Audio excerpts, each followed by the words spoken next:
Hello বন্ধুরা, আমাদের সাথে যোগ দেওয়ার জন্য আপনাদের অনেক ধন্যবাদ। আসুন আমরা ঈশ্বরের শান্তি নিয়ে আলোচনা চালিয়ে যাই। সর্বদা যেমন করি, আজ আমরা শাস্ত্রের একটি অংশ পাঠ করে শুরু করব এবং এটি যিশাই 26 অধ্যায়ের 3 পদ থেকে নেওয়া হয়েছে। যাহার মন তোমার প্রতি স্থির, তুমি তাহাকে পূর্ণ শান্তিতে রক্ষা করিবে, কারণ সে তোমার উপরেই নির্ভর করে। আমরা বুঝি যে আমাদের শান্তি ঈশ্বর থেকে আসে, যিনি শান্তির প্রকৃত উৎস। তিনিই আমাদের শান্তি দান করেন। তিনি আমাদের তার শান্তি দেবেন। এখন এই অংশে আমাদের বিবেচনা করার মতো আরও কিছু বিষয় রয়েছে এবং তা হলো আমাদের করণীয়। আমরা লক্ষ্য করি যে এই শান্তি তাদের জন্য যাদের মন ঈশ্বরের প্রতি স্থির।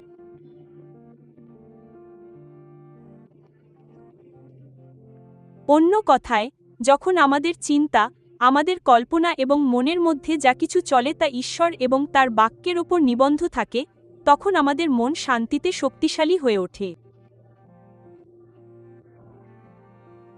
দ্বিতীয়ত, বিশ্বাসের বিষয়টি রয়েছে, এবং এটিও এমন একটি বিষয় যা আমাদের করতে হবে, অর্থাৎ ঈশ্বরের ওপর বিশ্বাস রাখা। সুতরাং আমাদের মন তার ওপর নির্ভর করে এবং আমরা তার ওপর আস্থা রাখি, আর এটাই শান্তিতে চলার এবং ঈশ্বরের শান্তি পাওয়ার উপায়। আমরা যখন একই পদের ইয়াংস লিটারাল অনুবাদ দেখি, তখন তা বলে, একটি সমর্থিত কল্পনা, তুমি শান্তিকে শক্তিশালী করো, শান্তি, কারণ সে তোমার ওপর আস্থা রাখে।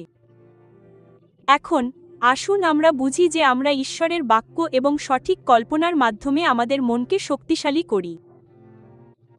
কিন্তু একই সঙ্গে ঈশ্বরের বাক্য আমাদের বলে যে তিনি আমাদের মনকে শান্তি দিয়ে শক্তিশালী করেন। সুতরাং একদিকে আমরা সঠিক চিন্তার মাধ্যমে আমাদের মনকে শক্তিশালী করছি, এবং অন্যদিকে ঈশ্বর তার শান্তি দিয়ে আমাদের মনকে শক্তিশালী করছেন। কি চমৎকার এক আশ্বাস যে আপনি এবং আমি শান্তিতে চলার পথ বেছে নিতে পারি। এবং একই সময় ঈশ্বর সেই কঠিন পরিস্থিতিতে কাজ করছেন যেখানে আমরা ভাবি যে কিভাবে শান্ত থাকা যায়।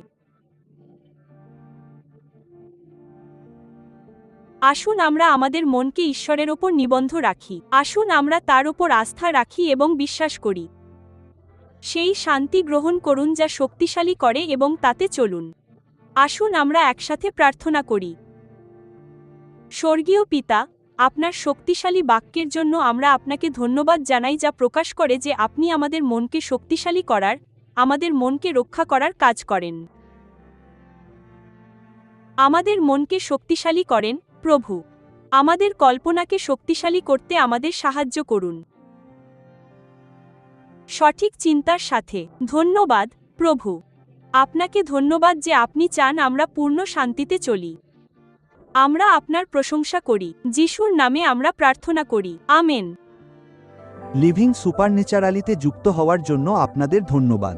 আপনার আধ্যাত্মিক পথচলাকে শক্তিশালী করার আরও রিসোর্সের জন্য অনুগ্রহ করে abcwo.org ভিজিট করুন।